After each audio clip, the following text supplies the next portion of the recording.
आप देख रहे हैं आदिनाथ टीवी चैनल, अनादि से अनंत की धर्म यात्रा।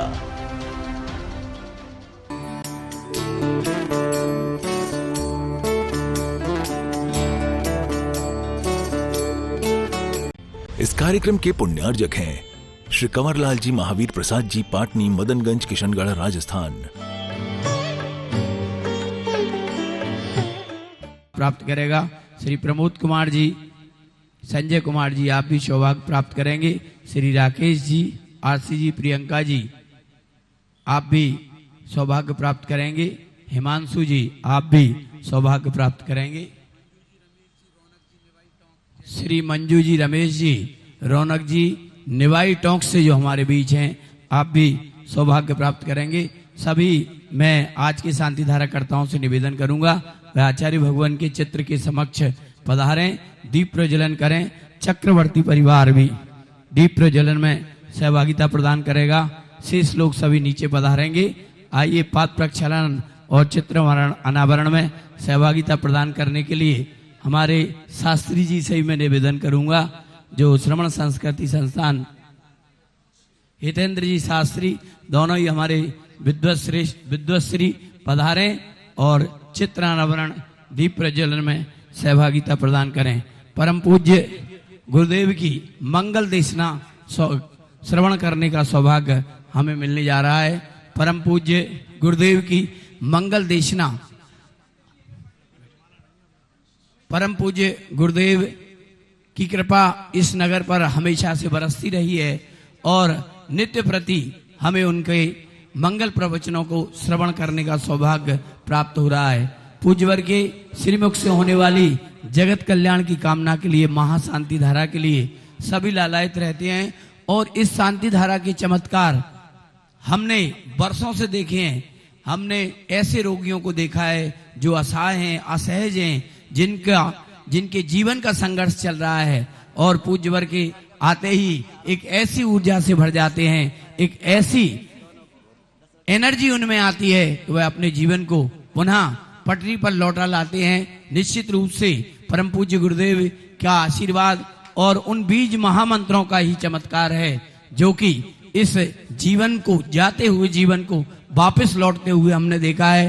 परम पूज्य गुरुदेव के श्री सानिध्य में नित्य प्रति शांति धारा का महासौभाग्य मिलता है। भक्ति कलश रखने वाले परिवार को शांति धारा के साथ साथ ही चित्रानावरण, दीप प्रज्वलन, आतिथ्य सत्कार का भी सौभाग्य मिलता है। ऐसे सौभाग्यशाली परिवार पधारेंगे, पूज्यवर को जिनवाणी भेंट करेंगे और जिनवाणी भेंट कर अग्रिम पंक्ति में विराज कर स्थान ग्रहण करेंगे। आए और पूज्यवर को जिनवाणी भेंट कर अपने भाग्य को जागृत करें।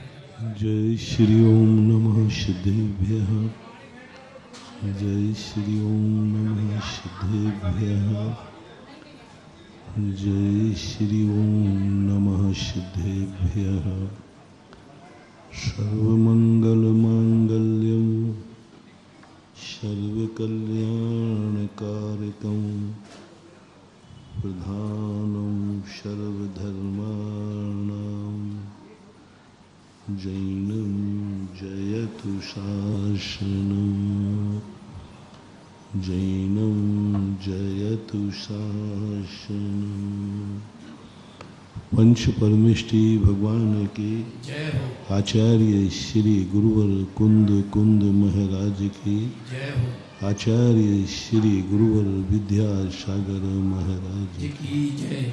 परम पूज्य ज्ञान शिरोमणि तीर्थ चक्रवर्ती निर्यापक श्रमण मुनिपुंगव सुधा सागर जी महाराज की जय। पूज्यवर से प्रार्थना, अपनी मंगल देशना से हम सभी को उपकृत करें। परम पूज्य गुरुदेव। अनेकांतमयी दृष्टि जब सम्यक ज्ञानी की हो जाती है तो वो हर वस्तु का दो रूप देखता है। दो दिन से अपन संसार में अच्छाइयाँ भी हैं, संसार में अच्छे लोग भी हैं, संसार में चमत्कार भी हैं। उस विधि के संबंध में अपन ने समझा था। सारा संसार बुरा नहीं हो सकता,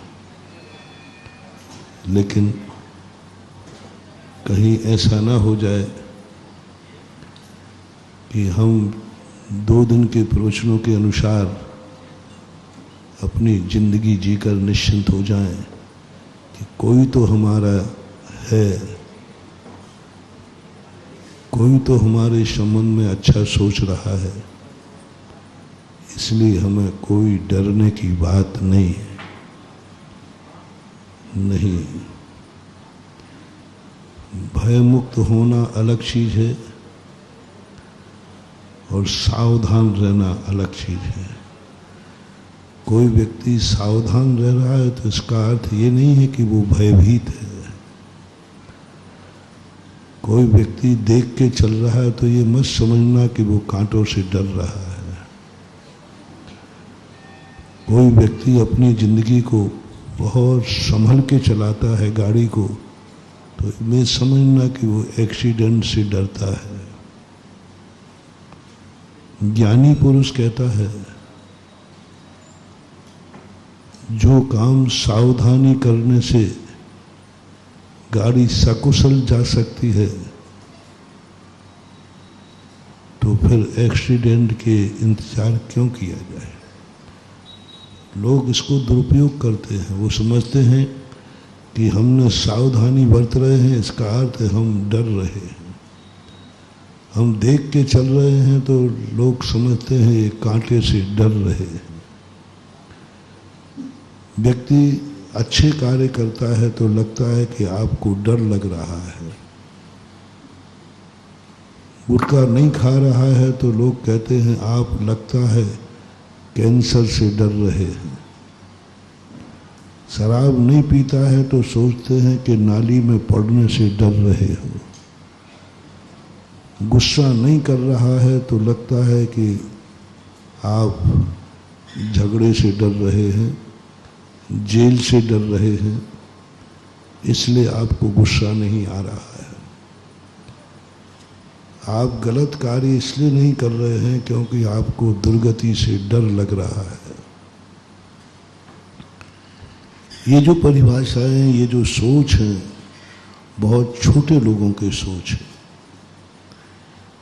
ज्ञानी व्यक्ति दुर्गति से नहीं डर रहा है। ज्ञानी व्यक्ति कहता है जब सामने सदगति मिल रही है तो दुर्गति के लिए क्यों जाना। लोग समझते हैं कि तुम दुर्गति से डर रहे हो। अरे भाई, जब सदगति मिल रही है तो दुर्गति जाने का कोई शौक थोड़ी है। दुर्गति से डरना भी नहीं है तो दुर्गति जाने का शौक भी नहीं होना चाहिए। कांटे से डरना नहीं है, लेकिन इसका अर्थ ये नहीं कि हम कांटे पे पैर रखें। हम नहीं डरते हैं कांटे के। अरे भाई, तो डरते नहीं हो तो ये भी तो बहादुरी है, ईमान का साया। तो लोगों को समझना चाहिए, अपन को भी समझना है कि यदि साफ रास्ता कहीं दिख रहा है तो गंदे रास्ते पर नहीं चलना समझदारी है, अशुद्धि का डर नहीं है। अच्छे लोगों की संगति मिल रही है तो बुरे लोगों की संगति नहीं करना समझदारी है, ना कि बुरे लोगों से वह भयभीत है। बुरे लोगों से भयभीत नहीं है। जब अच्छे लोगों की संगति मिल रही है तो हम बुरे लोगों की संगति क्यों करें। अच्छा, यदि हमें ज्ञान मिल रहा है तो हम खोटा ज्ञान क्यों लें। जब चोखे भगवान मिल रहे हैं तो हम खोटे भगवान को क्यों पकड़ें। कोई शौक। जो व्यक्ति चला करके ये सोचते हैं हम मरने को नहीं डरते हैं, वो मूर्ख है।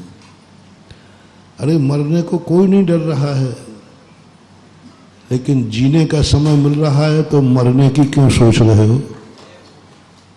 जब जीने का मौका है, 2 मौके हैं, एक मरने का, एक जीने का। एक भी कहता मैं तो मरूंगा, बोले क्यों, बोले मैं मरने से नहीं डरता हूं। ये बहादुरी नहीं है। जब जीने का मौका मिल रहा है तो हम जिएंगे। इसका अर्थ है कि हम मरने से डर रहे हैं? नहीं। हम जीने के प्रति, जब जीने का मौका है तो हम जीने का आनंद लेना चाहते हैं। मरने से हमें कोई डर नहीं। जब हमें अच्छा कुल मिला है तो हम क्यों बुरे कार्य करें? हमारे सामने सब अच्छे कार्य करने का है। जब हमारे पड़ोस में, हमारे नगर में मंदिर है तो हम बिना मंदिर के क्यों खाएं? नहीं होता तो बात है तो क्यों? दोनों में मंदिर दर्शन करके खा लो या बिना दर्शन के। जब मंदिर है तो दर्शन करके खाएंगे ना। हाथ पैर चल भी रहे, बुद्धि भी ठिकाने है, तो ये जो सारी चीजें दुनिया में हैं, ये यत्नाचार और सावधानी के लिए हमारे लिए। इसलिए हम सावधान हम कब रहेंगे? जब हम कोई ना कोई दुर्घटना को संभावना करेंगे। भयभीत नहीं, भयभीत नहीं, दुर्घटना की संभावना। हमारी जिंदगी में कोई बुरा व्यक्ति आता है, इसकी संभावना। मेरे बुरे दिन आ सकते हैं, इसकी संभावना। मेरी जिंदगी में कोई मेरा बुरा सोचता है, इसकी संभावना। भयभीत नहीं, ये दूसरा पक्ष है, हमेशा साथ रखना चाहिए। कार्तिकेय स्वामी ने एक अनुप्रेक्षा में कहा, तुम अजर अमर अविनाशी हो। यदि तुम यही धारणा बना के जियोगे तो तुम धर्मात्मा नहीं बन पाओगे। तुम अग्नि में कूद जाओगे, क्योंकि तुम मालूम है कि हम कभी जलने वाले नहीं है, वो मर जाओगे। तुम जहर खा लोगे, क्योंकि मैं तो मरने वाला नहीं हूं, अजर अमर मानुष हूं। आत्मा अमर जलती नहीं, आत्मा गलती नहीं, आत्मा का छेदन भेदन नहीं होता। यदि यही धारणा लेके हम जी जाएंगे तो हम बहुत जल्दी मर जाएंगे। एक पक्ष है कि मेरी आत्मा अमर है, दूसरा पक्ष है कि तुम कभी भी मर सकते हो, किसी भी समय मर सकते हो। ये भय हमें अपनी आत्मा में बैठाना है, भय नहीं, ये दुर्घटना को हमें अपने दिमाग में बैठाना है। मैं कभी भी मर सकता हूं। जैसे ही आपके मन में ये भाव आएगा कि मैं कभी भी मर सकता हूं, इसी समय मर सकता हूं, आपके मुख से देखना तुरंत नमोकार मंत्र निकलने लग जाएगा। कोई कह दे तुमसे बस तुम अभी मरने ही वाले हो, तुरंत क्या निकलेगा? भगवान का नाम।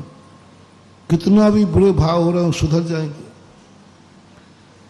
कितने भी बुरे करने का नशा चढ़ा हो, जैसे किसी ने कहा तुम मरने वाले हो, सारी बुराइयां छोड़ करके वो भगवान का नाम लेने लग जाएंगे। सारी घुमेरी उतर जाती है। इसलिए अनुप्रेक्षाकार कहते हैं तुम दूसरा पक्ष भी तैयार रखो। 2 दिन में अपन ने समझ लिया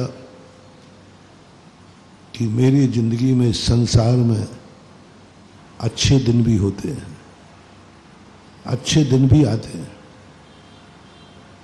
लेकिन इसी अहंकार में मत रहना। ये भी सोचना इन संसार में अच्छे अच्छे लोगों के बुरे दिन भी आते हैं। अच्छे दिन की तैयारी कर ली, अब बुरे दिन की तैयारी करना है। 2 दिन में हमने अच्छों का चमत्कार देख लिया कि इस दुनिया में कोई अच्छे लोग भी हैं। हम हताश हो जाते हैं, ये संसार बेकार है, इसमें कोई अच्छे नहीं, सब धोखे की टाटी है, सब स्वार्थी हैं, सब ठगिया हैं। तो अपन ने 2 दिन अपन ने साहस करके उन अच्छे लोगों की लिस्ट बनाई, लेकिन इसी अहंकार में मत रहना कि सभी अच्छे होते हैं, नहीं तो तुम लुट जाओगे। शैले शैले न माणिक्यम मुक्तिकम न गजे गजे साधवा नहीं लोकेशु चंदनम न बने। अब विचार करना है दूसरी दृष्टि में, इस संसार में बुरे लोग भी हैं,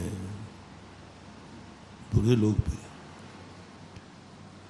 इस संसार में हमारा बुरा सोचने वाले भी हैं, अच्छे सोचने वाले हैं। अपन ने 2 दिन समझा, संसार में ऐसा एक भी व्यक्ति नहीं है जिसके संबंध में कोई ना कोई बुरा ना सोचता हो।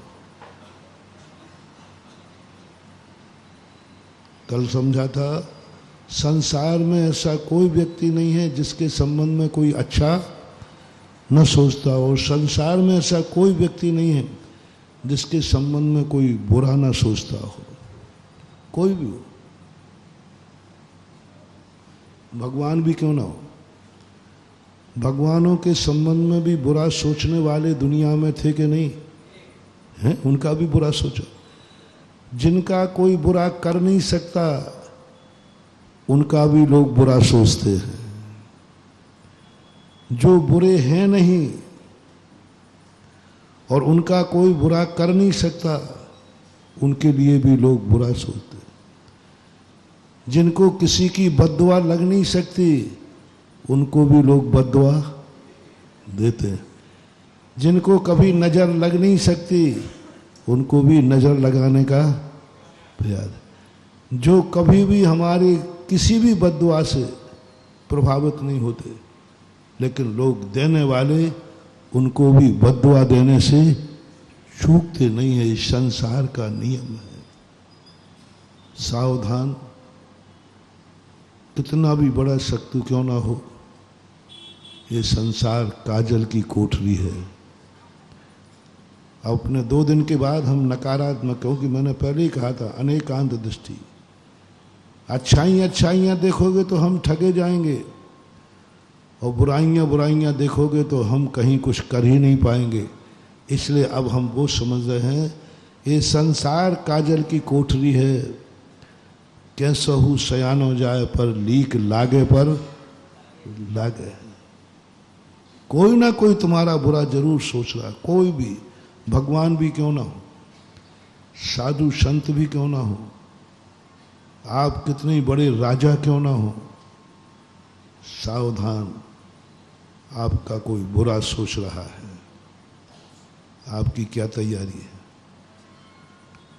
कल मैंने कहा था घबराओ मत, इस दुनिया में कोई तुम्हारा अच्छा सोच रहा है, तैयार रहो। कोई तुम्हारे लिए अच्छा सोच रहा है, तैयारी करो। यदि कोई तुम्हारे संबंध में अच्छा सोच रहा है, तैयार रहो अच्छे बनने के लिए, कहीं उसकी भावना खोटी ना हो जाए। बहुत बड़ी बात थी महानुभाव। भगवान तुम्हारे संबंध में अच्छा सोच रहा है, सावधान, मैं अच्छा बन के रहूंगा क्योंकि भगवान मेरे संबंध में अच्छा सोच रहा है। मैं भगवान की भावना को खोटा नहीं होने दूंगा, इसलिए मैंने अच्छा बनने का ठान लिया है। मेरा गुरु मेरे संबंध में बहुत अच्छा सोच रहा है। मेरा गुरु सोच रहा है मेरे संबंध में कि ये व्यक्ति समस्त पापों से मुक्त हो जाए, ये व्यक्ति का समस्त पापों से मुक्त हो जाए। मेरा गुरु सोच रहा है कि मेरा हर शिष्य साधु बन जाए। सोच रहा हूं। आपकी क्या तैयारी है? गुरु सोच रहा है कि तुम मेरे जैसे बनो। गुरु का नाम ही वही है जो अपने शिष्य को अपने जैसा बनाने का भाव करे, उसी का नाम गुरु। और ये गुरु भावना भा रहा है, ओपन हो गई है भावना, हर गुरु भा रहा है। अब आपकी बारी है, आपकी क्या तैयारी है? गुरु की भावना खोटी करना है कि चोखी? तो कभी स्वप्न में भी भाव आया कि मैं मुनि बनने की तैयारी कर रहा हूँ, क्योंकि मेरे गुरु की भावना हम खोटी नहीं होने देंगे। उन्होंने भावना भाई है सभी लोग मनुष्य पर्याय पा करके अपने आत्मा का कल्याण करें। क्या बात, चोखी भाने वाला हमें मिल गया। 2 दिन से अपन समझ रहे हैं, भगवान हमें मिल गया जो हमारे संबंध में बहुत अच्छा सोच रहा है। अब हमें सोचना है क्या हम अच्छे बनने को तैयार हैं? वो तो सोच रहा है, वो तो सोच रहा है कि मैं इसको बचाऊंगा, लेकिन तुम बचना चाहते हो कि नहीं? वो तो सोच रहा है कि मैं इस बिच्छू को बचाऊंगा, इसको नहीं मरने दूंगा, लेकिन बिच्छू की क्या तैयारी है? क्या वो भी सोच रहा है कि जब वो बचाना चाहते हैं तो मैं बचूंगा, क्योंकि मुझे भगवान बचा रहा है तो मैं नहीं मरूंगा? भगवान बचाने की तैयारी कर रहा है और तुम मरने की तरफ जा रहे हो। तुम उस रास्ते पे जा रहे हो, वह कार्य कर रहे हो जिसमें मर जाओगे। वो भगवान कह रहा है मैं बचाऊंगा। कैसे बैठेगी पटु? सम्यक दृष्टि कहता है भगवान आप तुम मेरे संबंध में क्या सोच रहे हो? बहुत बड़ा मोटिवेशन दे रहा हूं। भगवान के दर्शन करने का मतलब क्या है? भगवान का मंदिर बनाने का मतलब क्या है? भगवान की जीवन गाथा पढ़ने का मतलब क्या है? क्यों पढ़ना चाहते हो कि भगवान कैसे थे? मात इतना सा बात समझना, जो तुम कारण है वो तुम जानो। मेरा एक कारण समझना, भगवान के पास जाते समय भगवान मेरे संबंध में क्या सोच रहा है, इस संसार के संबंध में क्या सोचा है भगवान ने, वो पता करो। भगवान कैसा है, उन्होंने अपने लिए क्या सोचा है, हमें उससे लेना देना नहीं। उन्होंने वो सोचा था वो तो हो गया, जो करना था वो तो कर लिया। अब किसी को भगवान बनाते समय सोचो कि भगवान जो है, जिसको मैं नमोस्तु कर रहा हूँ, पूजा कर रहा हूँ, अभिषेक कर रहा हूँ, क्या इसने मेरे संबंध में कभी कुछ सोचा है? कभी कुछ मेरे लिए किया है? कभी मेरा भी ध्यान किया है? पूछो भगवान से, पूछो पुराणों से, शास्त्रों से। ऐसे ही नहीं मंदिर बना देना, जिस चाय का मंदिर बना दो। हाँ, जिस चाय का मंदिर बना दो। मंदिर तो मंदिर ही, अमिताभ बच्चन का बना दो ना, मंदिर तो मंदिर ही है, बन रहे हैं। बन गए मंदिर, मंदिर तो मंदिर ही है। जिस चाय का नाम रख लो, अपने घर का नाम रख लो ना, मंदिर, फलाने चंद का मंदिर, कौन रोकने वाला है? ये मंदिर तुम बनाते हो महानुभाव, बहुत बड़ा, लाखों करोड़ों रुपया खर्च करके मंदिर बनाते हो। लाखों करोड़ों रुपया खर्च करके तुम पंच कल्याणक करते हो। लाखों करोड़ों रुपया, कितनी आस्था, ऐसे ही नहीं बनाए जाते हैं। ये भक्तों का एक बहुत बड़ा सोच है। मात इतना इसलिए मंदिर बना रहे हैं कि इसने मेरे संबंध में भी कुछ सोचा है, मेरे लिए भी इसने कुछ किया है, मेरे लिए भी कुछ इसने भावना भाई है। मात अपने ही कल्याण के लिए नहीं भाई, इस संसार के लिए भी भाई, स्वयं सुखी रहने के लिए नहीं भाई है, सुखी रहें सब। जिसने मेरे लिए भावना भाई, भगवान होकर, बीतरागी होकर, क्या लेना देना था उसको इस दुनिया से? अपना लोटा छानता और चलता, अपना कल्याण करता और चला जाता। क्या पड़ी थी उन्हें दुनिया के लोटे छानने की? क्या पड़ी थी दुनिया के हित के लिए? बहुत बड़ी बात।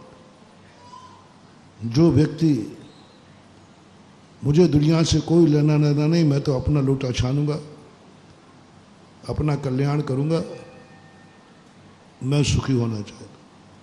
पधारो पधारो, आपको जहां जाना हो जाइए, स्वतंत्र हो आप। आपका मंदिर नहीं बनाऊंगा मैं, पसीने की कमाई फोकट में नहीं दूंगा, जिस चाय को दे दूं। तीर्थंकरों के मंदिर बनते हैं क्योंकि उन्होंने इतनी बड़ी शक्ति, निर्मोही, कोई संसार से लेना देना नहीं, संसार को छोड़ के जा रहे थे, फिर भी पीछे मुड़ के दिखा कि शायद किसी का हाथ पकड़ करके ले चलूं। दो व्यक्ति होते हैं, एक व्यक्ति सीढ़ी पर चढ़ता है,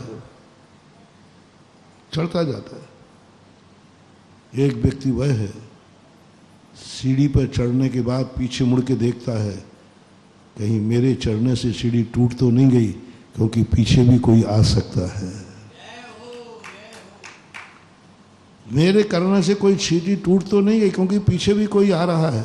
स्वयं तो चढ़ गया ऊपर, अब पीछे मुड़ के क्यों देख रहा है? पीछे मुड़ के क्यों देखना, वो तो आगे बढ़ गया, निकल गया, आगे सीढ़ी पे जाओ ना आगे। नहीं, ज्ञानी व्यक्ति जो महान होते हैं वो कहते नहीं, मुझे पीछे भी देखना, आगे ही नहीं। वो आगे ही नहीं देखते कि आगे की सीढ़ी पे चढ़ना है, वो छोड़ते हैं जिस सीढ़ी को छोड़ के आया हूं कहीं वह सीढ़ी टूट तो नहीं गई, क्योंकि मेरे समान भी कोई दुनिया में चढ़ने वाला है। मैं सुखी हो रहा हूं, हो जाऊंगा, लेकिन थोड़ा सा भाव करूं, ये संसार भी सुखी हो जाए। संसार के लिए भावना। तीर्थंकरों के समोषण में बैठकर उन्होंने अपने आत्मा का कल्याण मांगा ही नहीं। वो तो कहते तो मैं कर लूंगा। कैसे बना रहे हो तुम लोग इनके मंदिर? इनका बहुत बड़ा बलिदान है महानुभाव। इनको सामने पूरा मौका मिला था अपना कल्याण करने का। इन्होंने भगवान से नहीं कहा भगवान आशीर्वाद दो मेरा कल्याण हो जाए, आशीर्वाद दो मेरे दुख दूर हो जाए, आशीर्वाद दो मेरी आंख में आंसू नहीं आए, आशीर्वाद दो मेरे कभी बुरे दिन नहीं आए, आशीर्वाद दो मैं सदा खुश रहूं, आशीर्वाद दो मेरे पास सदा धन दौलत रहे। नहीं मांगा, इनका नेचर बता रहा हूं। और ये मांग सकते थे, भंडारा खुला था। इन्होंने कहा नहीं भगवान, ये तो मैं खुद ही कर लूंगा, आपकी जरूरत नहीं है। मुझे भूख लगी है, रोटी दे दो।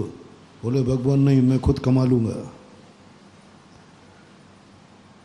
मुझे सुखी होने से आपकी जरूरत, मैं खुद सुखी हो लूंगा।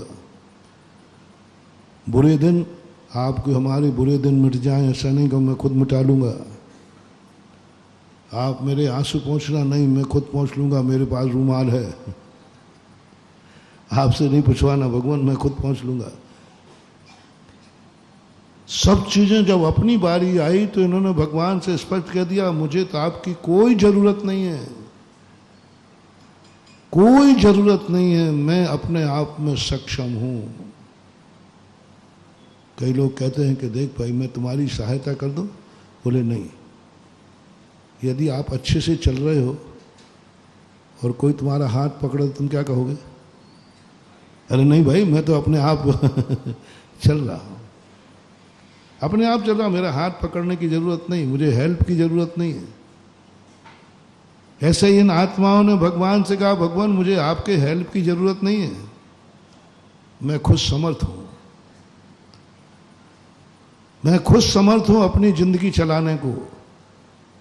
मुझे मोक्ष जाने के लिए भी आपकी जरूरत नहीं, मैं खुद समर्थ हूं मोक्ष जाने के लिए। मेरे में इतनी ताकत है कि मैं जब चाहूं मोक्ष प्राप्त कर लूंगा, आपकी जरूरत नहीं। मेरी जिंदगी में कभी दुख नहीं आएगा, कोई जरूरत नहीं है आपकी। मैंने वो कला सीख ली है जिंदगी को सुखी बनाने की। तो फिर काय को आए हो मेरे पास? मेरे पास तो वही लोग आते हैं जिनको कुछ चाहिए पड़ता है, कोई असमर्थ है, फिर क्यों आए हो मेरे समोषण में? गजब मान लो, बहुत बड़ा मोटिवेशन। भगवान मैं अपने लिए नहीं आया हूं,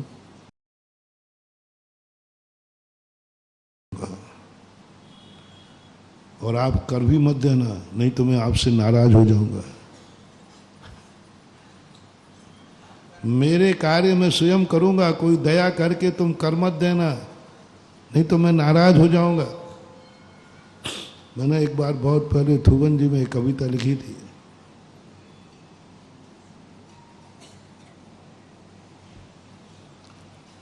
कि मेरे रास्ते के कांटे भगवान तुम दूर मत कर देना, क्योंकि मैं आपका बहुत भक्त हूं ना प्यारा, तो मैं रास्ते पे चलना चाहता हूं, और आप कांटे देखोगे तो अरे मेरा बेटा आ रहा है, उसको कांटे न लग जाएं। तो हे भगवान दया करके मेरे रास्ते के कांटे दूर मत कर देना, अन्यथा मैं नाराज हो जाऊंगा। और तुम लोग कब राजी होते हो? अरे भगवान महाराज आप मेरे रास्ते का झाड़ू लगा दो और हम खुश हो जाएंगे। और मैं कहता हूं नहीं, मैं अपनी जिंदगी का कोई कार्य भगवान से नहीं कराऊंगा, ये मैं पहले कह चुका हूं, 15-20 दिन पहले कहा था। मेरे अपने जिंदगी के संकट में भगवान से कभी दूर नहीं कराऊंगा। मेरी बुरी किस्मत को कभी भगवान से नहीं पलटवाऊंगा। मेरे रास्ते के कांटे पे झाड़ू भगवान से नहीं लगवाऊंगा। ये मेरा नेचर है, तुम्हारा नहीं बोल रहा हूं, मैं अपना बोल रहा हूं। मेरा नेचर है कि मेरी जिंदगी के जितने कार्य हैं वो मैं स्वयं करूंगा, और मुझ में इतनी ताकत है, हौसला है। मेरे जितने कार्य हैं वो सब मैं स्वयं करूंगा। जितने कार्य हैं, जो कुछ भी कार्य करना है मैं स्वयं करूं। मैं कभी अपने कार्य दूसरों से कराता ही नहीं, किसी से नहीं कराने का भाव नहीं आता। तुम लोग कर देते हो वो बात अलग है, देवताओं से भी नहीं कराता है, देवताओं से भी कराने का भाव नहीं आता। देवता करने को तैयार है, वो कहते महाराज आप आदेश तो करो, आपका कोई काम हो तो। मैं कहता हूं मैं अपने काम देवताओं से नहीं कराता। अब वो छुपे सिस्टम होके करते हैं तो मैं मना भी नहीं कर सकता, करते हैं तो मना नहीं कराऊंगा, लेकिन मैं कराऊंगा नहीं। अभी तक तो कभी भाव नहीं आया कि मेरा यह कार्य बहुत कठिन है, हे देवता तुम आके करो। भक्तों से भी नहीं कराता। मैं कभी भी नहीं सोचता कि मेरे कार्य मेरा भक्त करे, और भगवान से भी नहीं सोचता मेरे कार्य भगवान करे, मेरे कार्य नमोकार मंत्र करे, मेरे कार्य मेरे गुरु करे। नहीं, मैं अपने खुद के कार्य करने में समर्थ हूं। ये विल पावर जगाओ महानुभाव, इसी का नाम समय सार है, इसी का नाम अध्यात्म है, इसी का नाम आत्मानुभूति है, इसी का नाम है भगवान बनने की शुरुआत है। भगवान बनने की, भगवान असहाय होता है, किसी का सहारा नहीं लेता। भगवान की परिभाषा जैन दर्शन में आई, जो असहाय होता किसी का सहारा नहीं लेता, किसी का नहीं, कुछ भी नहीं। कैसे ऐसी जिंदगी में जी जाते हैं, किसी का सहारा नहीं, आंख नहीं, कान नहीं, मुंह का, इनका भी सहारा नहीं लेते। दुनिया को आंखें अच्छी हैं तो दुख सुख होता है रूप रंग देख करके। ज्ञानी कहता है मुझे देखने के लिए आंखों का सहारा नहीं चाहिए, आंखों का सहारा नहीं चाहिए। दुनिया कहती है हमें देखने के लिए आंखें चाहिए, ज्ञानी कहता है मुझे देखने के लिए आंखों का भी सहारा नहीं चाहिए। इसलिए जब साधु ध्यान में बैठता है तो आँख खोलता है कि बंद रहती है? क्यों? वो देखने ही तो गया है ना। मुहुर मुहुर आत्मानम पश्यति, बार बार आत्मा को देखता है। अरे देखता तो आंखों से है, ज्ञानी कहता है नहीं, मुझे अपनी आत्मा को देखने के लिए आंखों का भी सहारा नहीं चाहिए, मैं खुद समर्थ हूं बिना आंखों के देखने में। बिना आंखों से देखने में मैं समर्थ हूं, मुझे आंख का सहारा नहीं चाहिए। इसलिए वो नासा दृष्टि कर लेते, आंख बंद करके बैठ जाते। बोले क्या कर रहे हैं? इस समय वो आत्मा को देखें तो आंखें तो बंद हैं, यही तो चमत्कार है, स्वप्न है। आत्मा को देख रहा है लेकिन आंख बंद है, यही चमत्कार है, स्वप्न जैसा लगता है। जब ये कार्य स्वप्न में तुम्हारी जिंदगी में हो जाता है, तुम अपनी वीडियो बनवाना स्वप्न में कि आज कैमरा लगा देना, आँख बंद रहेगी और तुम आनंद से शिखर जी की वंदना कर रहे होगे ठोंक की। आँख बंद है फिर भी तुम्हें स्वप्न में दिखता है कि नहीं? जब एक अज्ञानी आँख बंद करने में स्वप्न में देख सकता है तो एक ज्ञानी आँख बंद करके आत्मा को क्यों नहीं देख सकता? ये साधना है, ये चमत्कार है। आँख बंद, मुझे कान आँखों की जरूरत नहीं, मैं समर्थ हूं, मैं अपनी वस्तु देखने में। बहुत बड़ा विल पावर जगा रहा हूं, 5 मिनट को लाओ, 2 मिनट को लाओ, भावना तो भाव कि वो दिन कब आए जब मुझे अपनी जिंदगी में किसी का सहारा न लेना पड़े। तुम तो हमेशा यही बात सोचते रहते हो, हमें जब भी किसी की जरूरत पड़े भगवान आशीर्वाद दो, वो तुरंत मिल जाए। भगवान तुझे तेरी जरूरत पड़े तो मैं याद करूं तो तू तुरंत आ जाए।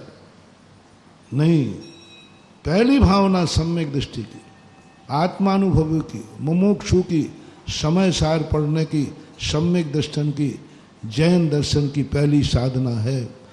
जैन दर्शन में एंट्री है कि तुम अपनी जिंदगी पराधीन करना चाहते हो या स्वाधीन। तुम्हारे कार्य कोई दूसरा करे या तुम्हारे कार्य तुम स्वयं करो। दूसरा करे, जाओ आउट, वो भगवान भी क्यों ना हो। नहीं भगवान, मेरा भाव है मैं अपनी जिंदगी के सारे कार्य मैं अपने खुद करूं। उसे आप बोलते ना पैर पे खड़ा, भैया उसको किसी की सहारे की जरूरत नहीं, वो सब कुछ अपने कार्य स्वयं कर लेता है, कर लेता है, किसी के सहारे की जरूरत नहीं। एक को 10 लोग सहारा देने वाले हैं और एक किसी का सहारा लेता नहीं। इन दोनों में सबसे बड़ा महान कौन है? एक को 10 लोग सहारा देने वाले खड़े हैं और एक को किसी के सहारे की जरूरत नहीं। श्रेष्ठ कौन है? जिसको किसी के सहारे की जरूरत है, वो है समय सार। ये सिद्धि है समय सार की, आत्मानुभव की। कभी सोचा करो 5 मिनट, वो मैंने आंखों से देख देख करके पूरी जिंदगी निकाल दी, अब कुछ नहीं चाहिए। देखना तो मुझे है लेकिन आंखों के बिना। मुझे आंखों का सहारा नहीं लेना पड़े, मुझे सुनना तो है, कानों का सहारा नहीं लेना पड़े। मुझे गंध तो लेना है लेकिन नासिका का सहारा न लेना पड़े। मुझे स्पर्श तो करना है लेकिन स्पर्शन इंद्री का सहारा नहीं। इंद्रिया अतीत हो जाओ, ये साधक की बात करो। ये साधना तुम्हारी कब से शुरू हो? तुम बचपन से शुरू करो। तुम्हें माँ चला रही है, माँ गोदी में उठा रही है, माँ तुम्हें रोटी खिला रही है, माँ तुम्हारी गंदगी साफ कर रही है, सब कुछ कर रही है। वो खड़ी है, माँ तो है, माँ है, पिता है, भाई बंधु है। तुम्हें जिस दिन होश आ जाए उसी दिन से सोचना शुरू करना, हे भगवान मैं इतना बड़ा हो जाऊं, मैं इतना बड़ा हो जाऊं कि मैं अपने स्वयं के कार्य स्वयं करने लग जाऊं। गंदगी मैं कर रहा हूं, मां साफ कर रही है। गंदे कपड़े मैं कर रहा हूं, मां धो रही है। पूज्य मेरे पाप धो, मैं इतना पापी हूं कि पूज्य मां, पूजनी मां मेरे कपड़े धो रही है? नहीं भगवान, बस मुझे इतनी समझ दे दो कि मैं अपने कार्य स्वयं करने लग जाऊं, मैं अपनी गंदगी स्वयं साफ कर सकूं, मैं अपने स्वयं कपड़े साफ कर सकूं। भूख मुझे लग रही है, रोटी माँ बना रही है। नहीं भगवान, वो दिन आ जाए जब मैं अपनी भूख के लिए स्वयं कर सकूं, धीरे धीरे। माँ बाप पिताजी कमा रहे हैं, जैसे होश आ जाए पिता से खर्चा लेते समय बस एक भाव कर लेना मेरी तरफ से कि हे भगवान, मेरे लिए और पिताजी कमा रहा है, बस मेरी जिंदगी ऐसी हो जाए कि मुझे पिता के सहारे पर न जीना पड़े। पिता की कमाई का सहारा मेरे लिए नहीं हुए तो पिताजी की कमाई है, इसके सहारे में जीऊं, ये तुम्हारा दुर्भाग्य है। बस तुम तो ऐसा साधना करो कि भगवान वो दिन कब आएगा जब खर्चा भी मेरा होगा और आगे बोल दो ना, कमाई भी मेरी होगी। शेयर करना, खर्चा तुम्हारा होगा, कमाई बाप की होगी। दो में से जो वरदान मांगोगे वही दे दूंगा। तुम खूब जम के खर्चा करना और कमाई किसकी? और खर्चा भी तुम्हारा होगा और कमाई भी तुम्हारी होगी। दोनों में ठीक ठाक कौन सा है? आप कुछ बैठे होंगे इसमें, महाराज आप तो खर्चा तो मैं करूं, कमाए बाप है। हाँ, वही लोग तो निकम्बे होते। खर्चा स्वयं करेंगे, कमाई बाप की खरा खाएंगे। महानुभाव, इसको मजबूरी में खाना और बाद में इसका प्रायश्चित करना। मैंने 20 साल बाप की कमाई खाई है, यही मेरा दुर्भाग्य है। मैंने साल भर मेरी गंदगी माँ ने साफ की है, यही मेरा दुर्भाग्य है। मेरी जिंदगी में देखो तो क्या हुआ। मेरा खर्चा और बाप कमा रहा है मेरे लिए? नहीं, बिल्कुल नहीं। एकदम तुरंत भावना भाव, लेने की मना नहीं कर रहा हूं, लेते समय इतनी भावना भा देना और ये भावना तुम निरंतर जारी रखना जब तक तुम कमाने न लग जाओ। और यदि तुमने सच्चे मन से ये भावना भाई तो लो, मैं दूसरा आशीर्वाद देता हूं, तुम माटी छुओगे और सोना होगा। इतनी शक्ति तुम्हारी जागेगी क्योंकि तुमने लेते समय क्या कहा कि हे भगवान, वो दिन आ जाए कमाई भी मेरी हो और खर्चा भी। मैंने क्या पाप किए, खर्चा मैं कर रहा हूं और पिताजी कमा रहे। दूसरा कर सको तो हे भगवान, ऐसी जिंदगी में शक्ति दे दे कि मुझे बाप की वसीयत न लेना पड़े, वसीयत के सहारे ना हो। मेरी जिंदगी वसीयत चलाएगी, मेरी जिंदगी बाप के मकान में कटेगी, मेरी जिंदगी नहीं। आपका मकान तो मंदिर होता है। मंदिर किसे कहते हैं? जो पूज्य पुरुषों के लिए बनाया गया हो, पूज्य पुरुष ने बनाया हो। किसके लिए बनाया? पूज्य पुरुष ने बनाया, पूज्य पुरुष के लिए बनाया। पिता ने अपने लिए बनाया था, वो तो पूज्य है, वो तो हमारे लिए मंदिर है। नहीं, उसका तो मंदिर ही रूप रखूंगा और वो तो मंदिर में ही काम आएगा। मेरी जिंदगी में कभी ऐसा मौका आ जाए, मुझे वसीयत का सहारा नहीं। निषेध नहीं कर रहा हूं, एक तुम्हें पावरफुल बनाने का रास्ता मुझे नहीं चाहिए।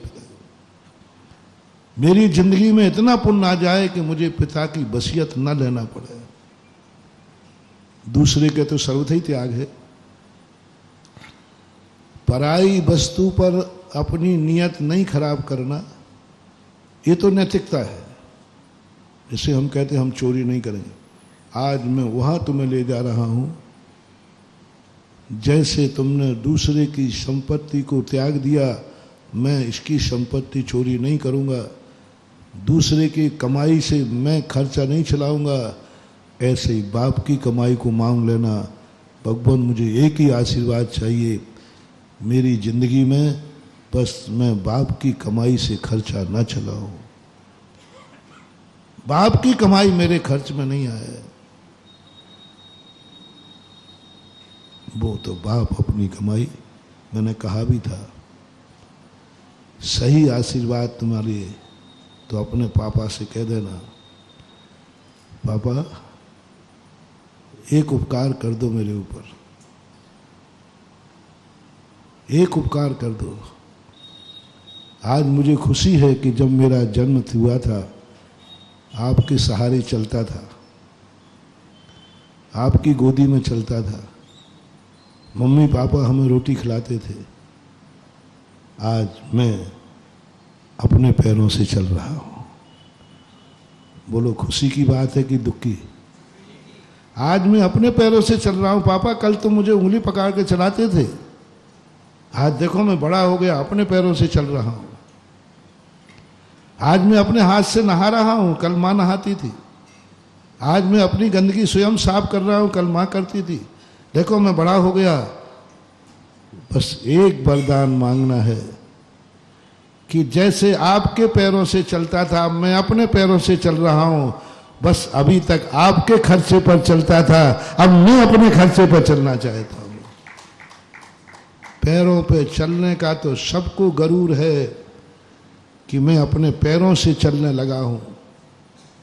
अब मुझे माँ बाप की उंगली की जरूरत नहीं है। ये नियम एक स्थान पर नहीं, उस स्थान पर लगाओ। अब मुझे पिता की संपत्ति की जरूरत नहीं। वो दिन कब आएगा? वो दिन कब आएगा?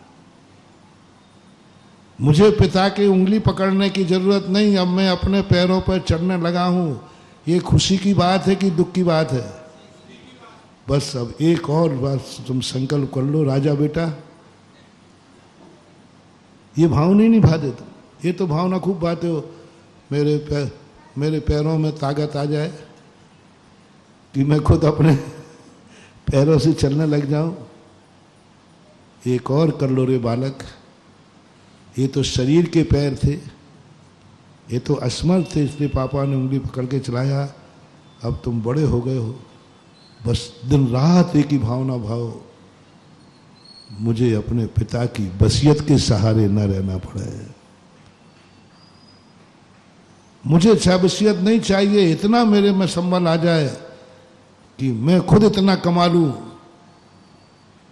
कि मेरा खर्चा स्वयं चल जाए। कह दूं, एक मन में भाव आ रहा है, आ गया तो कहूंगा तो सही, हो सके तो।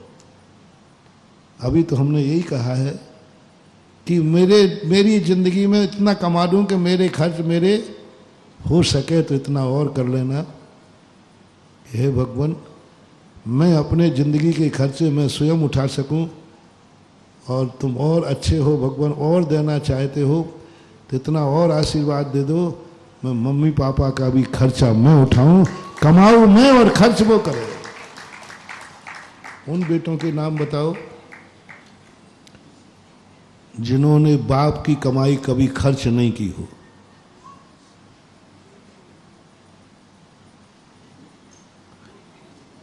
सबने की। कमाया बाप ने और खर्च तुमने किया, सब खर्च किए तुमने, खूब ऐसो आराम के किए। अब हम बता नहीं रहा हूं तुम कितने खुरापाती हो। तुमने किन किन में बाप की कमाई उड़ाई है, झूठ मत बोलना। उड़ाई है, उड़ाई बोल रहा हूं। बाप की कमाई उड़ाई है तुमने, खूब जम के खर्च किए, कुछ भी नहीं सोचा, बाप की कमाई उड़ाई। जो करना था सब किया है। क्या अब भाव है जैसे मैंने फ्री हैंड होकर के बाप की कमाई खर्च की है? भगवान बस एक ही आशीर्वाद चाहता हूं, अब मैं कमाऊं और पिताजी फ्री हैंड करके खर्च करेंगे। फ्री हैंड, बिल्कुल कोई पाबंदी नहीं होगी। बस भगवान एक वरदान चाहिए, अब कमाऊंगा मैं और खर्च करेगा पिताजी। ऐसे कितने लोग हैं, संख्या कम है। ऐसे कितने लोग हैं जिनकी संख्या बहुत कम है, जो भाव नहीं आता है। हर बेटा सोचता है मुझे पापा की पाबंदी नहीं हो। कई लोग कहते हैं भैया मुझे कोई पाबंदी नहीं है, मैं बहुत सुखी हूं। बोले क्यों? कितने खर्च करो, मेरे पापा की तरफ से कोई पाबंदी नहीं है। ऐसे पापा तो मैंने देखे अशोकनगर में भी होंगे, जिनको बेटों को कोई पाबंदी कभी नहीं टोकते। करो बेटा कर, कमाते हैं बेचारे। इनकी संख्या ज्यादा है। इनकी संख्या और बता दो, जिसने अपने पापा को फ्री हैंड किया होगा, पापा चिंता मत करो, आपको जो खर्च करना है, जो दान देना है, जो बोलना है आप बोलो, कमाऊंगा मैं, खर्च तुम करोगे। इनकी संख्या ज्यादा है या कम? कम है। अशोकनगर में भी हैं अभी ऐसे जो पापा को फ्री हैंड किए हुए हैं, लेकिन इनकी संख्या कम है। चलो मैं उस बात पर नहीं ले जा रहा हूं, इतना तो करना कम से कम कि मैं अपना खर्च स्वयं चलाऊंगा, वसीयत पर दृष्टि नहीं करूंगा। और यदि मांग सको तो भगवान, यदि ज्यादा ही खुश हो रहे हो, यदि मुझे और कुछ देना चाहते हो, पहला एक दे दिया, पहला मांगा तुमने। अच्छे लोगों की बात कर रहा हूं, उन लोगों की चर्चा नहीं करूंगा जो कहते हैं भगवान पापा की पूरी संपत्ति मुझे ही मिल जाए। भाई अरे नहीं, उसको तो वो तो बेकार आदमी है।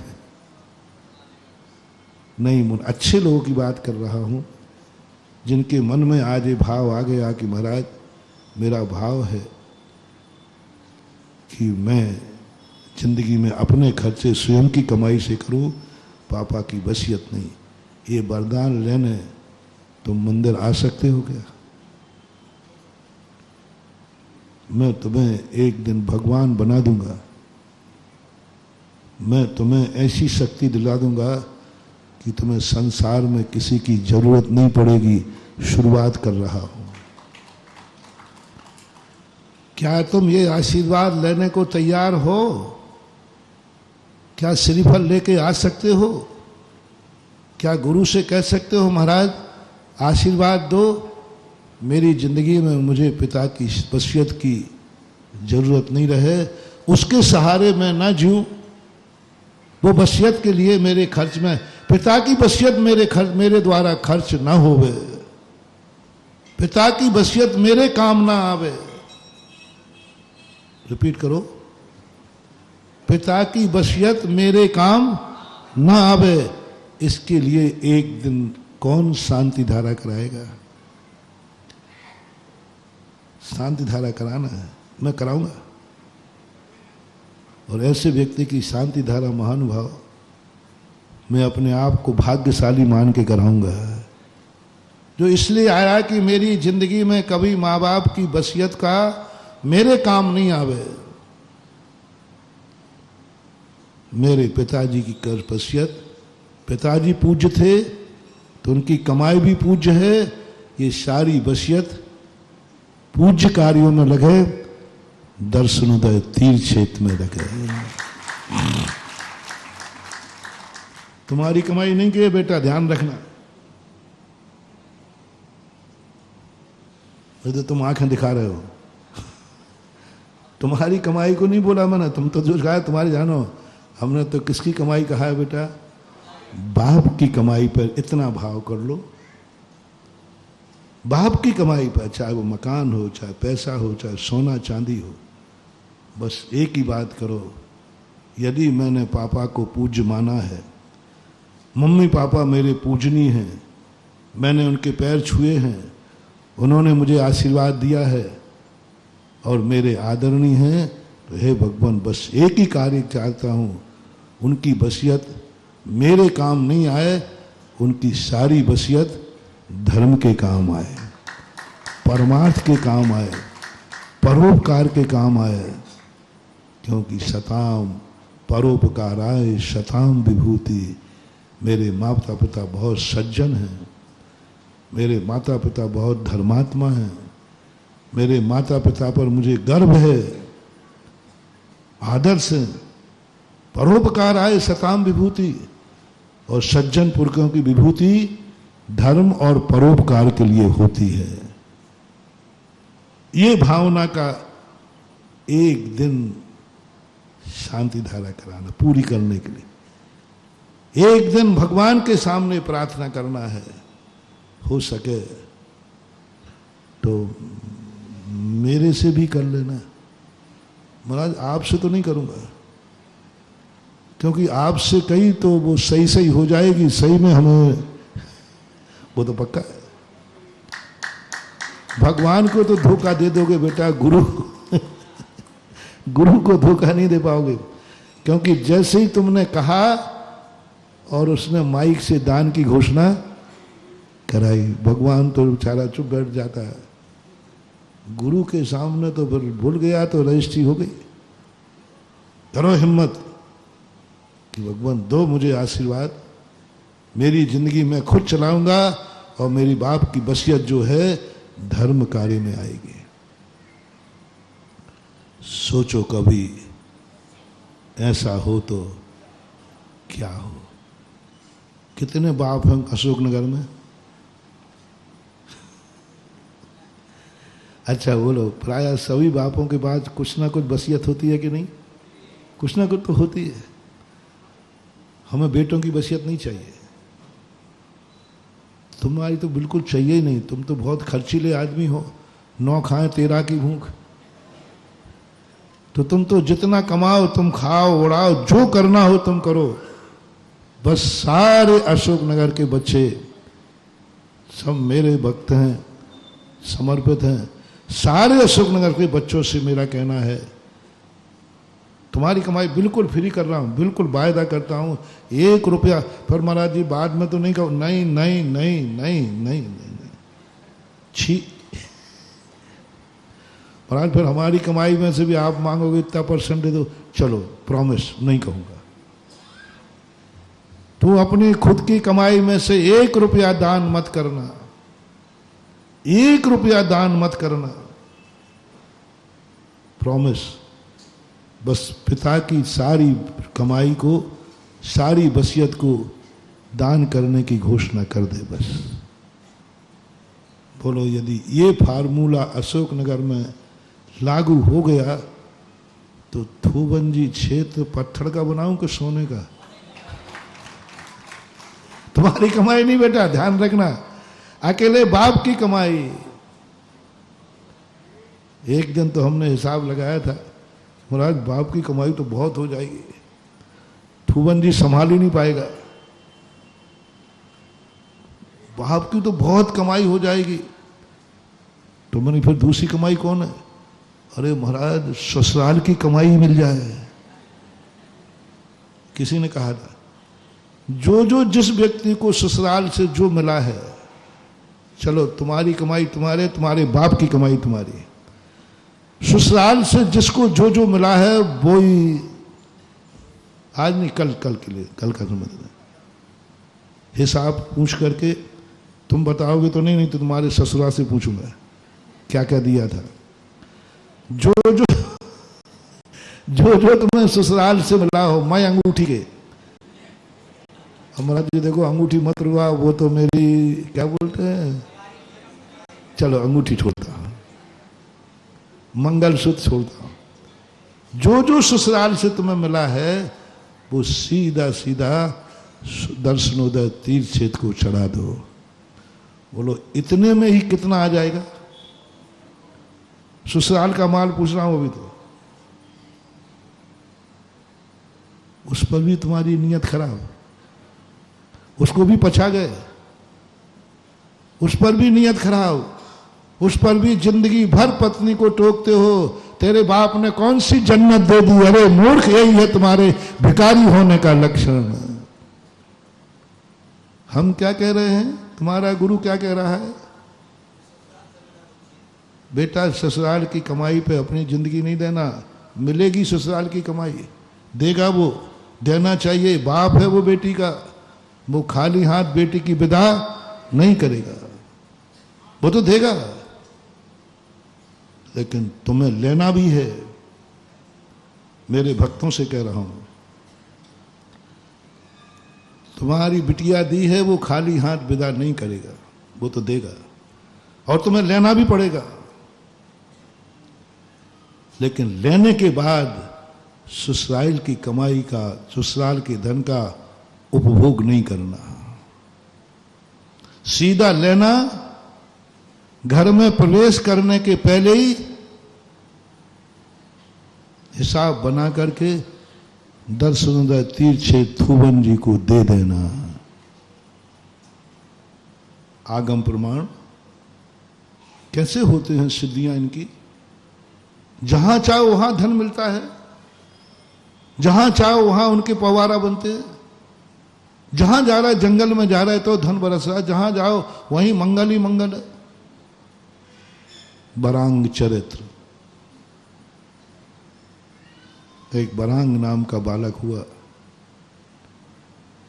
उसका एक नियम था, वो जो मैंने प्रवचन दे रहा हूं, कि मैं अपनी जिंदगी बाप की कमाई पे नहीं रहूंगा। राजा था, मैं खुद राज्य कमाऊंगा, मैं खुद अपना राज्य बनाऊंगा। एक दिन निकल गया घर से, ललितपुर पहुंचा, उत्तर प्रदेश में। वहां ललित नाम का राजा था, जिसके कारण से उसका नाम ललितपुर पड़ा। वहां के राजा का युद्ध चल रहा था मथुरा से। मथुरा का राजा थोड़ा खूंखार था, जीतना कठिन था। राजा ने घोषणा कर दी कि जो व्यक्ति मथुरा नरेश को जीतेगा, मैं उसे अपनी कन्या और आधा राज्य दे दूंगा। लेकिन कोई तैयार नहीं था, क्योंकि राजा खतरनाक था। बरांग घूमते घूमते उस नगर में पहुंचा, डिंडोरी पिट रही थी। बरांग राज दरबार में पहुंच गया, और जो वहां बीड़ा रखा था वो उठा के चबा लिया। बोले तुम कौन हो? बोले परीक्षा बाद में, पहले काम बताओ। बोले ये काम है, सेना तैयार करो। पूरी कहानी को गौण करता हूं। सेना तैयार की, मथुरा नरेश को बंदी बना करके राजा के सामने पेश कर दिया। पेश करते वो जाने लगा। बोले अब कहाँ जाते हो? पहले मेरा वचन है कि जो मुझे मथुरा नरेश को जीत लेगा, मैं अपनी कन्या और आधा राज्य दूंगा। ये लेना पड़ेगा। राजकुमार था, कन्या को लेना स्वीकार कर लिया। बोले राज्य तो नहीं लूंगा, मैंने अपने बाप का ही राज्य नहीं लिया तो तुम्हारा क्या लूंगा। बरांग कहता है सुनिए साहब, मैं राज्य लेने वाला नहीं हूं, ये फोकट का राज्य, दहेज का राज्य। मैं अपने बाप का ही राज्य छोड़ के आया हूं, जहां मैं पूरे बाप के अधिकारी था। तो मैं आपका राज्य कैसे लूंगा, ये मेरी प्रतिज्ञा है। तो ललित नरेश कहते हैं तो मेरी भी प्रतिज्ञा है कि जो राज्य जीत के आए, राजा को जीत के आएगा मथुरा के, उसको कन्या और राज्य दूंगा, तुम्हें लेना पड़ेगा। मेरा वचन है, मैं अपना वचन वापस नहीं लूंगा। राजकुमार कहते मेरा वचन है कि मैं किसी का राज्य। विसंवाद हुआ जम के।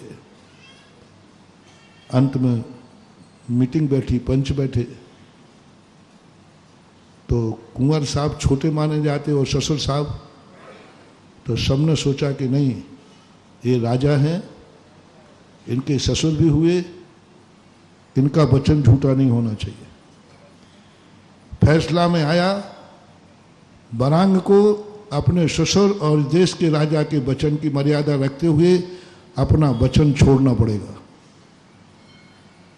बड़ों के लिए कोई वचन टूटता है तो कोई आपत्ति नहीं है। बड़ों के खातिर यदि हमें कोई अपना नियम तोड़ना पड़े, बड़ों की सेवा के लिए, बड़ों की आज्ञा में, बड़ों के कहने पर, जैसे गुरु के कहने पर यदि कोई नियम तोड़ता है, समंत भद्र महाराज ने जीवन भर के लिए मुनि बने थे।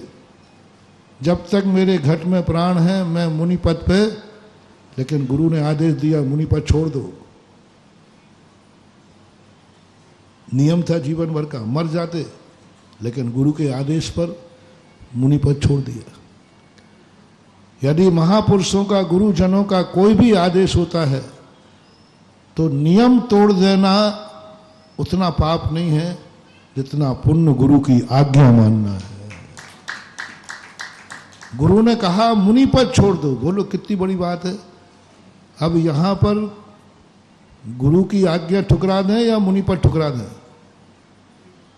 मुनि पद है, समझ लो, साधु परमेष्ठी रत्नत्रय मोक्ष देने वाला, और एक और गुरु की आज्ञा है और एक और मुनि पद है। क्या करें? नीति कहती है, शास्त्र कहते हैं, समंत भद्र महाराज कहते हैं मुनि पद छोड़ सकता हूं लेकिन गुरु की आज्ञा नहीं छोड़ सकता। छोड़ दो मुनि पद, छोड़ दिया। मोक्ष छोड़ देते हैं, चातुर्मास छोड़ देते हैं गुरु की आज्ञा पर।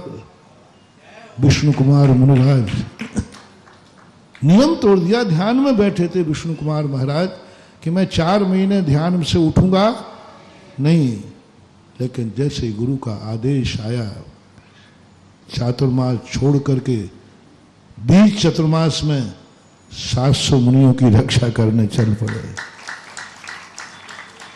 तो जब परोपकार की बात हो, अपने पूज्य पुरुषों की बात हो, तो उस समय कोई भी बलिदान दिया जा सकता है, कोई भी त्याग किया, कुछ नहीं, कोई आप कुछ नहीं कर सकते। हमने साहब ये जीवन भर का नियम दिया था, हमने संकल्प किया था, कुछ नहीं, बट परंतु लेकिन कुछ नहीं। आदेश किसका है? गुरु का। आदेश किसका है? पूज्य पुरुषों का। आदेश किसका है? आदर्शों का। गुरु का अपने आदर्शों, कुछ नहीं, कुछ नहीं। आदर्श है, पिता भी ले सकते हो, ससुर भी ले सकते हो। उनके लिए यदि हमें, उनके नियम के पालन के लिए यदि हमें नियम भी तोड़ना पड़े तो तुम अपने अभाग्य समझना। समंत भद्र महाराज ने मुनि पद छोड़ा, गुरु आज्ञा मानी, अभाग्य माना। भले मुनि पद छूट गया तो छूट गया, लेकिन गुरु की आज्ञा का पालन करने का सौभाग्य मिल गया। गुरु की आज्ञा पर मुनि व्रत दांव पर लगा दिया। कितना बड़ा त्याग, कितना बड़ा त्याग। कोई नियम नहीं होते बड़ों के सामने, उनकी आज्ञा ही नियम है। सबसे बड़ा नियम क्या है? आज्ञा ही नियम है। तो निर्णय हुआ, तो बरांग ने कहा मेरे नियम क्या क्या होगा? तुम बड़ों की नियम के पालन करने के लिए हम तोड़ोगे तो तुम्हें नियम तोड़ने का कोई दोष नहीं लगेगा। सब विचार लोग बैठे थे, नीतिक लोग बैठे थे। अंत में बरांग झुकना पड़ा। बड़ों के सामने तो झुकना ही पड़ेगा, झुकना पड़ा। बड़ों की बस, बड़े लोगों को बस एक ही फायदा है कि अपने बड़ों के बड़प्पन के कारण से छोटों को कहीं भी झुका देते हैं, और झुकना पड़ता है, नीति है। रामचंद्र जी और भरत जी का जब सम्मेलन हुआ चित्रकूट में, कौन जीता था? भरत। गलत मत बोलो। बड़ों के चक्कर में तुम इतने पड़ जाते हो कि छोटों की थोड़ा भी श्रेय नहीं देना चाहिए। जब निर्णय हुआ था और भरत कहता है कि मैं भैया को लिए बिना जाऊंगा नहीं, और रामचंद्र जी कहते हैं मैं छोड़ के आया हूं 14 वर्ष के पहले, आऊंगा नहीं। और दोनों जिद्दी थे, दोनों दशरथ पुत्र थे। जब पंच हुआ बोले ठीक है। बोले पंच किसको बनाया जाए? जनक जी को। अब रामचंद्र जी खुश, तो अपने तो ससुर जी हैं, अपना पक्ष लेंगे, हमें जिताएंगे। लेकिन जनक जी तो न्याय की गद्दी पर बैठ के उन्होंने कहा नहीं, इधर सवाल अयोध्या का है, यहां सवाल वचन का नहीं है, सवाल हजारों लोगों की रक्षा का है। और भगवान से भी बड़ी होती है भक्ति, भगवान से भी बड़ी होती है भक्ति, इसलिए भरत जीतता है। यानी रामचंद्र जी को अपना वचन तोड़कर अयोध्या वापस जाना चाहिए। अब फैसला तो मानना पड़ेगा, क्योंकि हस्ताक्षर पहले ही हो गए थे कि जो जनक जी कहेंगे। लेकिन बड़े लोग तो बहुत आगे के होते हैं ना, बहुत आगे के होते हैं। बड़े लोगों की यही तो विशेषता है, वे जीत कर भी हार जाते हैं और हार करके भी। उन्होंने कहा ठीक है, मुझे फैसला मंजूर है, मैं आज से अयोध्या का राजा, मैं राजगद्दी रहने को तैयार हूं, लेकिन मुझे डर है कि मेरी आज्ञा में आप लोग चलोगे कि नहीं, मेरी आज्ञा मानोगे कि नहीं। सब कहते आपकी आज्ञा, नहीं नहीं मुझे खतरा है, सबसे ज्यादा भरत पे खतरा है, आखिर है तो कैकेयी पुत्र, ये मेरी आज्ञा मानेगा कि नहीं मानेगा। भरत कहते भैया मेरे पर संदेह, बोले यहां नहीं, पहले खुली खुली हो जाना चाहिए बाद का झगड़ा डंडा नहीं। भरत ने बहुत कहा भैया मेरे पे संदेह कर रहे आप। लक्ष्मण ने कहा भैया आप भरत पे संदेह कर, मुझे किसकी नहीं सुनना, वचन दो, वचन दो कि मेरी आज्ञा का पालन होगा कि नहीं होगा। सब स्तब्ध रह गए कि रामचंद्र जी को ये शक क्यों हो रहा है कि भरत मेरी आज्ञा नहीं मानेगा।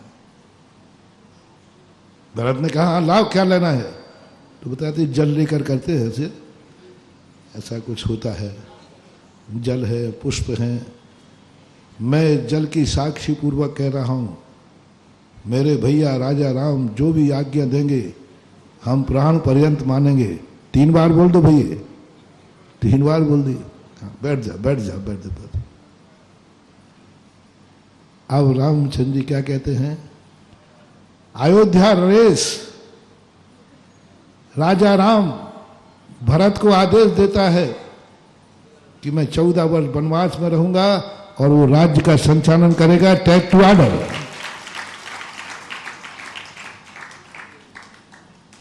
ये है महानता। भरत भी जीत गया और स्वयं भी जीत गए, कोई हारा नहीं, दोनों जीत गए।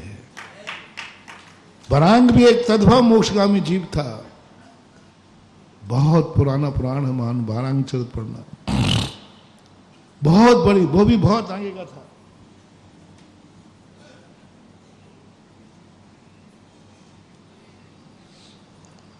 पंचों का फैसला नहीं ठुकरा सकता वो, और वो भी जानता था कि नीति तो यही है कि ससुर को झुकना पड़े और कुंवर साहब को झुकना पड़े, तो किसका झुकना श्रेष्ठ है। कुंवर छोटा है, वो बाप जैसा होता है। बोले मुझे स्वीकार है राज्य, आधा राज्य दीजिए मुझे, मैं लेता हूं। आधे राज्य की लिखा पड़ी हो गई। बोले अब ये आधा राज्य मेरा हुआ, मैं कुछ भी करूं। तुरंत बुला करके समाज को बुलाता है, मुझे जितना भी राज्य दिया गया है यह सारा राज्य मैं ललितपुर के चारों तरफ धर्म तीर्थ के लिए दान देता हूं, मैं भोगूंगा नहीं। बहुत बड़ा मोटिवेशन दे रहा हूं मानवा। उसने तुरंत घोषणा कर दी है जितना राज्य में मिला इससे ललितपुर के चारों तरफ तीर्थ बना दिए जाएं। देवगढ़, सिरोंजी, मदन जी, मदनपुर से चारों तरफ से तीर्थ बना दिए। बोलो सबकी बात रह गई क्यों नहीं। पूरा राज्य ले भी लिया और लेकिन भोगा नहीं। वो अशोकनगर के बरांगो कोई एक आज निकल आए शायद, पिता तो देंगे, वे तो मोही हैं। मैं पिता से दान नहीं बुलवा पाऊंगा क्योंकि वे तो, तेरा बाप तो इतना कंजूस है कि चमड़ी जाए पर वो तो सब बेटे को दे के जाएगा। मैं बापों से कहूँ कि तुम लोग कोई भी संपत्ति अपने बेटों को छोड़ के नहीं जाओगे, सब दान में दे के जाओगे, तो दो परेशानी हो जाएंगी। एक तो पिता का मोह है, दूसरा दुनिया क्या कहेगी, कैसा दुष्ट पिता है, बेटे को रोड पे खड़ा कर दिया और सारी संपत्ति दान में दे दी। पिता की बेइज्जती हो सकती है। यदि पिता अपने बेटे को कुछ भी ना दे, सारी संपत्ति दान दे दे, तो बोलो बाजार में उसकी अच्छी चर्चा होगी या बुरी? बुरी चर्चा होगी। शायद मैं भी उस चर्चा में शामिल हो जाऊं। बोले महाराज जी देखो ये बेटा है, ये हालत है बेचारे बेटे की, और बाप को दान देने की पड़ी, उसने सब दान दे दिया। तो मैं भी कहूँगा ये पिताजी ने अच्छा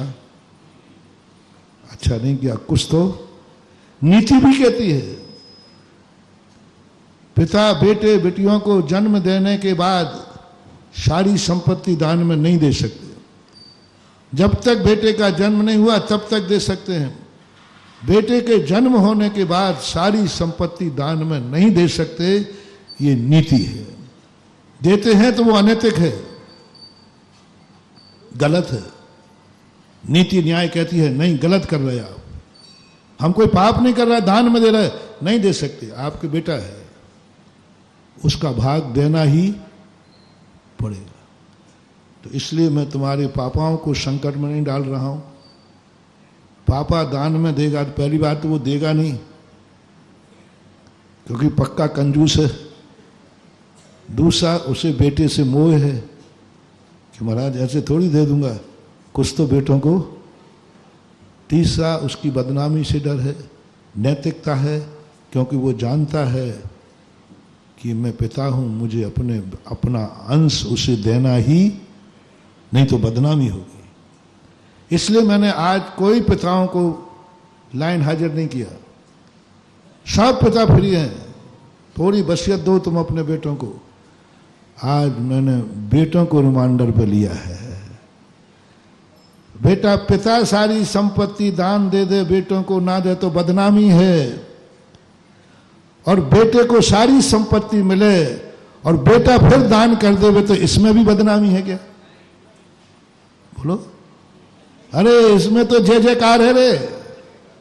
तो बाप की जय जयकार हो गई कि बेटे को दे दिया, और बेटे की जय जयकार हो गई कि उसने दान दे दिया। इसलिए मैं प्रवचन देते समय मैं बहुत सावधान होकर देता हूं। इसलिए आज हमने पिताओं को रिमांडर पर लिया ही नहीं, चर्चा ही नहीं कि तुम तो फ्री हो, करो। बेटों से कहा तुम्हारी स्थिति क्या है, और पूरा दे दिया। पिता देगा, देना ही चाहिए।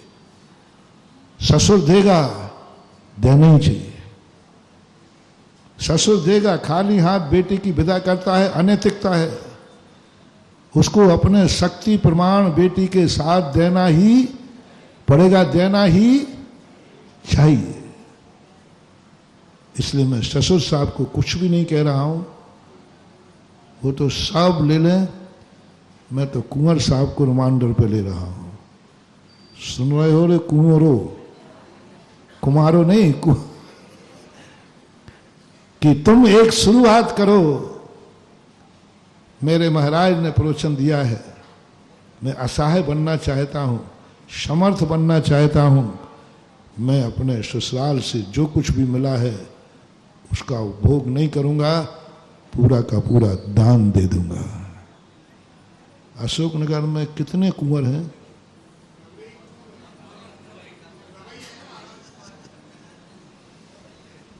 सब लोग। कितने दिन का समय दे दूं? तो हम समय देते ना, कल 24 का ड्रा खुलेगा, कल अशोकनगर का ड्रा खुलेगा, धुवन जी का खुलेगा। इसके लिए कितने दिन दे दूं? सब लोगों को अपना हिसाब पेश करना है, ससुराल से किसको कितना मिला है। मैं स्टाम्प तैयार कर रहा हूं, रसीद कट्टा बुलवा के यहां बैठालता हूं। कितने दिन दे दूं? अरे लंबा चौड़ा हिसाब है, एक दिन में थोड़ी हो जाएगा। पता नहीं क्या क्या मिला है, और जिंदगी भर लेते ही तो रहे हो पट्टा। ससुराल से जिंदगी भर लेते ही तो रहे हो, और जिस बार गए कुछ नहीं मिला तो नक भी आ गई। हिसाब दो मुझे ससुराल का, वो दान दे दो बस। उतने ही दान में ये मंदिर सोने के हो जाएंगे, उतने ही दान में। कौन से दान में?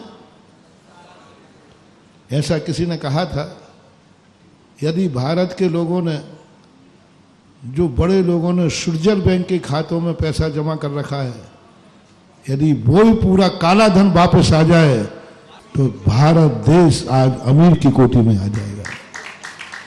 शायद इसी कारण से अपनी सरकार ने एक नोटबंदी की थी, बहुत पहले की बात है, कई साल हो गए, कि काला धन बाहर आ जाता। स्विट्जरलैंड बैंक का खाते का पैसा यदि वापस आ जाए तो भारत की सारी गरीबी दूर हो जाएगी और पूरा कर्जा चुक जाएगा। इसी प्रकार मैं कह रहा हूं, यदि मात्र ससुराल का ही दान आ जाए, अब तुम बोलो किसका दान आ जाए? ससुराल का ही दान यदि घोषित हो जाए तो ये सारे तीर क्षेत्र आकाश में उठकर सोने के बन जाएंगे, कहीं जरूरत ही नहीं पड़ेगी। हर व्यक्ति शादी के बाद आएगा और साहब पंचायत कमेटी को सौंपेगा। जब जब शादी हो, घर बाद में जाना, पंचायत समझना, साहब ससुराल से मुझे इतना माल मिला है, ये सब मंदिर का रसीद दे दो, और फिर वो मंदिर के दान की रसीद लेकर घर में प्रवेश करे। आहा, पीछे से मैं लक्ष्मी जी को भेज रहा हूं, तुम्हें तो पैसे ही मालूम, हमारे साथ कुबेर तो चलता ही है। कुबेर को एक इशारा करूंगा कि इसको भी देख लेना, इसने सारी संपत्ति।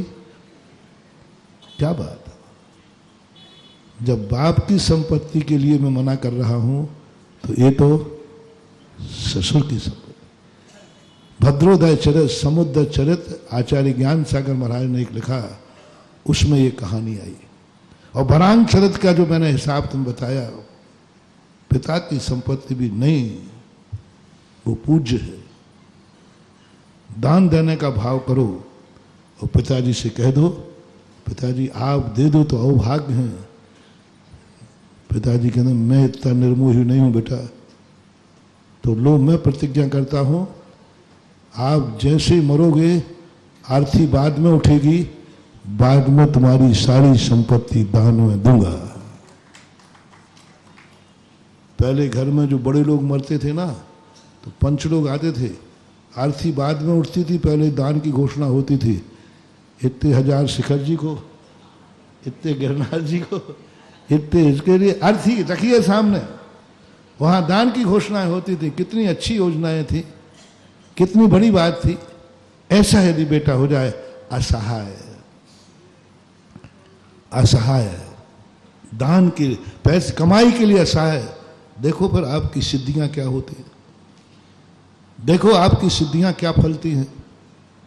आप काम थोड़ा करोगे, प्रॉफिट ज्यादा होगा, क्योंकि आपने खुद कहा है, संकल्प किया है, मैं अपनी कमाई खुद करना चाहता हूं। धीरे धीरे करके धन से शुरू हो जाओ, धन से शुरू हो जाओ। पैरों से तो तुम शुरू हो गए हो कि अब अपने पैरों पर चलने लगे हो। अब हाथों से तो फ्री हो गए, अपने हाथ से रोटी खाने लगे हो, अपनी गंदगी अपने साफ करने लगे हो। अब धन की ओर हो जाए कि अपना खर्च स्वयं कमाने लगे हो। फिर उसके ऊपर जाकर के तुम जब साधना के मार्ग पर आओ, यहां भी यही चीज, मेरी जिंदगी के लिए जो मैंने कहा था, मैं अपने कोई कार्य भगवान से नहीं कराना चाहता, मैं तो अपने कार्य स्वयं कर लूंगा। तेरे संकट बोले मैं दूर कर लूंगा, आपकी जरूरत नहीं, सब मैं कर लूंगा, मुझे कोई जरूरत किसी की है ही नहीं, मैं अकेला काफी हूं। किसके लिए? तुम्हारे लिए नहीं कह रहा हूं, मैं अपने खुद के लिए। साधु बनने के पहले साधु का इतना पुण्य होना चाहिए कि उसकी जिंदगी में जो कुछ भी आए उस हर परिस्थिति से स्वयं निपटने की औकात होना चाहिए। बुरे दिन आए तो भी उसके लिए आंख में आंसू नहीं आना चाहिए। अच्छे दिन में फूलना नहीं तो बुरे दिन में, और बार बार गिड़गिड़ाना ही है, भगवान हमारे संकट दूर करो, हमारे कांटे दूर करो, हमारे दुश्मन दूर करो, मेरे ये करो। नहीं, साधु का लक्षण नहीं। साधु को इसलिए नरसिंह कहा गया है, वो दूसरे का किया हुआ शिकार नहीं लेता है, स्वयं के स्वयं। अब अपना जो प्रसंग चल रहा था, फिर क्यों जाता है साधु मंदिर, फिर क्यों गया मुमुक्षु मंदिर। भगवान ने कहा फिर क्यों आया, जब तुझे कुछ नहीं चाहिए, मेरी सहायता भी नहीं चाहिए, तो सब काम अपने कर लेगा, तो फिर आया क्यों इस दरवाजे। इस दरवाजे तो वो ही आते हैं भिखारी असमर्थ, जो कुछ नहीं कर पाते, तो कहते मिले माए, तू क्यों आया है। आहा, देखो जिनके अपन मंदिर बना रहे हैं, इनका भगवान आऊंगा तो तुम्हारे दरबार। किस लिए, किस लिए, बोले अपने खातिर नहीं, दुनिया के लिए। क्योंकि मेरे में इतनी ताकत तो है कि मैं अपने आंसू पहुंच लूं, लेकिन मेरे में इतनी ताकत नहीं है कि मैं दुनिया के भी आंसू, मेरे में इतनी ताकत तो है कि मैं अपने खर्च चला लूं, लेकिन इतनी ताकत नहीं है कि दुनिया के भी खर्च चला लूं। मेरे में इतनी ताकत है कि मैं सुखी हो जाऊंगा, लेकिन दुनिया को मैं सुखी नहीं कर पाऊंगा। इसलिए एक वरदान लेने आया हूं, जो मेरे बस की बात नहीं, मेरे समर्थ की बात नहीं, और मुझे आपसे चाहिए भी नहीं। पहले ये वायदा कर देता है, अब आप वरदान तो दे ही रहे हैं, आप देने के लिए तो बैठे ही हैं, बस मुझे ये वरदान चाहिए कि मैं संसार को सुखी कर सकूं, मैं संसार के आंसू पहुंच सकूं, मैं सारे जगत के आंगन में खुशहाली बिखेर दूं, हर चेहरा मुस्कुराता हुआ दिखे मुझे, बस ये वरदान मुझे चाहिए। कितनी बड़ी शक्ति। भगवान के सामने जब मांगने का मौका आया तो अपने लिए कुछ नहीं मांगा, सारे जगत के लिए सब कुछ मांग लिया। इसलिए ऐसे ही नहीं अपन इनको दे रहे हैं, इन्होंने भी अपने लिए बहुत कुछ दिया है, बहुत कुछ दिया। और जब ही जाकर के व्यक्ति महाभाव आता है कि मेरी संपत्ति उनको लगाओ जिन्होंने हमें सब कुछ दिया है, मेरा जीवन, मेरा मंदिर, हे भगवान इतना दो आशीर्वाद कि मैं तेरा मंदिर भी बना सकूं। लो सरल कर रहा हूं, तुम मंदिर आते हो, कितने लोग आते हैं आशीर्वाद लेने कि महाराज मेरा मकान बन जाए। हम देखते कई स्थानों पे मनौतियां मंगाते, पत्थर रख जाते, 1 मंजिल का 2 मंजिल का, वो पत्थर रख के आते, दो हमारा मकान 2 मंजिल का। मैंने कहा ये क्या रखे, बोले महाराज मनौती है। मैंने उसमें गौर से देखा, एक भी पत्थर नहीं रखा था। भगवान आशीर्वाद दो कि मैं तेरा मंदिर 2 मंजिल का बना सकूं। सम्यक दृष्टि सुनो, सम्यक दृष्टि मकान के लिए मंदिर नहीं जाएगा, भगवान से कहेगा मकान के आपसे बनवाने की जरूरत नहीं, वो तो मैं खुद बना लूंगा। मेरे मकान बहुत सस्ते हैं, कोई ज्यादा महंगे नहीं है, हमारे रहने लायक, तो वो तो मैं कमा लूंगा, इतना तो पुण्य है। तो फिर क्यों आया है, बस आपका मकान बहुत। इस कार्यक्रम के पुण्यार्जक थे श्री कंवरलाल जी महावीर प्रसाद जी, पाटनी, मदनगंज, किशनगढ़, राजस्थान।